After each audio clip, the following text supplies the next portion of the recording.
গানের সুরে দুর্গাকে কোণের সাজে সাজিয়ে তুলল জগদ্ধাত্রী। হ্যাঁ বন্ধুরা, জগদ্ধাত্রী ধারাবাহিকের আগামী পর্বে আপনারা দেখতে পারবেন এক অবিশ্বাস্য সুন্দর দৃশ্য।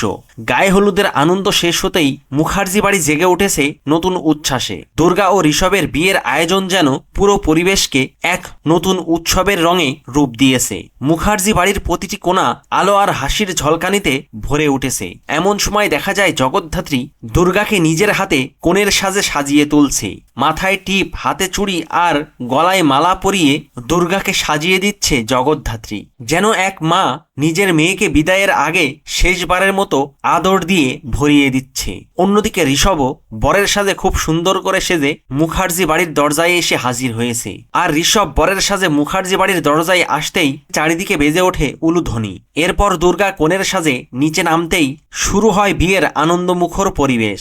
কিন্তু এমনই মুহূর্তে নেমে আসে এক অন্ধকার কালো ছায়া। আনন্দের মাঝেই ষড়যন্ত্রকারীরা বন্দুক হাতে তুলে নিয়ে হামলা চালায় জগদ্ধাত্রী ও কৌশিকী মুখার্জির ওপরে। আর এভাবেই যেন দুর্গার বিয়েটা হয়ে ওঠে ভয় আর আতঙ্কের লড়াইয়ে। তো বন্ধুরা, দুর্গার বিয়ের এই শুভক্ষণে ঠিক কি ঘটতে চলেছে সেই সবটা জানতে চোখ রাখুন জগদ্ধাত্রী ধারাবাহিকের পরবর্তী এপিসোডে। ভিডিওটি ভালো লাগলে লাইক, শেয়ার ও সাবস্ক্রাইব করে সাথে থাকুন। ধন্যবাদ।